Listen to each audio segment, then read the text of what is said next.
2023. But on the White Sox side, we start with the number one storyline, and that is a new manager, Pedro Grifol, replacing Tony La Russa, his first spring training. And we got a few tweets about this, and you can follow us on Twitter at Sox Machine. You can follow me on Twitter at SoxMachine_Josh. Brian Dolan tweeted at us, with all the negativity, which is deserved, I feel like the fan base is forgetting we do have a new manager. And Brian's going to be following on how Grifol is embraced and if there are any noticeable differences in base running, defense, and lineup construction.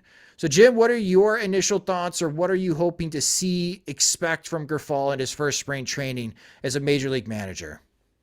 Well, normally every new manager comes in with an emphasis on details and doing the little things and having a little bit of a more intense spring training program. We saw it with Robin Ventura after Ozzie Guillen. We saw it with Rick Renteria after Robin Ventura. We saw it after Tony La Russa after Rick Renteria, and now we're going to see it again. This dynamic should be pretty fascinating, because I think there's another tweet from Patrick Roth talking about how much of Pedro Grifol's preseason planning or spring training planning is going to be framed as like a passive aggressive roast of the Tony La Russa era. Because I mean, we saw with Rick Hahn talking about we're going to have pregame preparation. We're going to feed data to our hitters. We're going to and everything is every team's doing that basically. But the way he was saying it and how giddy he was saying it basically was a rebuke of the way the White Sox conducted themselves in the La Russa era. Whether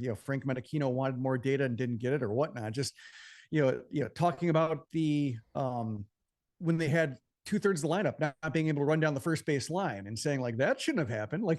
So much of the Grifol introduction was basically trying to get out there that he did not endorse the Tony La Russa era, and especially what happened to it over his second year. First year was fine, that classic first year manager bump, but then it all went to rot in the second year. And I imagine we're going to hear a lot of that, I'm just curious whether it's going to be from Rick Hahn, whether it's going to be from the players, just that coming to the surface.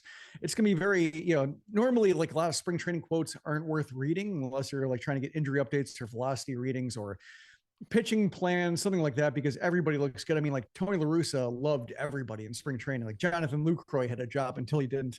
The hype, the hype machine gets out of control just because nobody's going to say a discouraging word.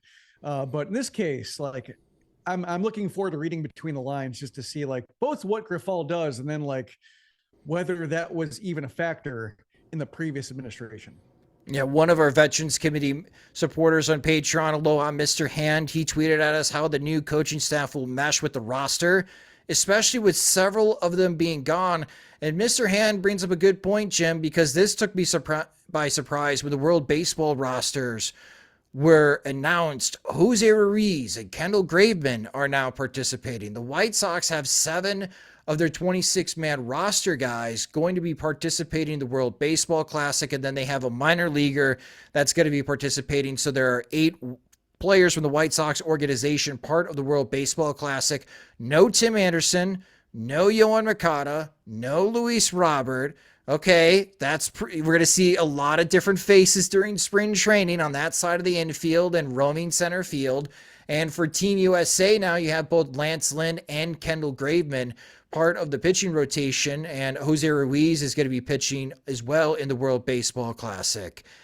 That's a lot of guys that are going to be participating and not being around, especially in the month of March. I'm curious on how Grifol handles that and who he gives playing time at shortstop and third base, because it will be a good opportunity for Grifol and the coaching staff to kind of figure out what if Anderson and Moncada get hurt. Who are our second and third best options at those positions?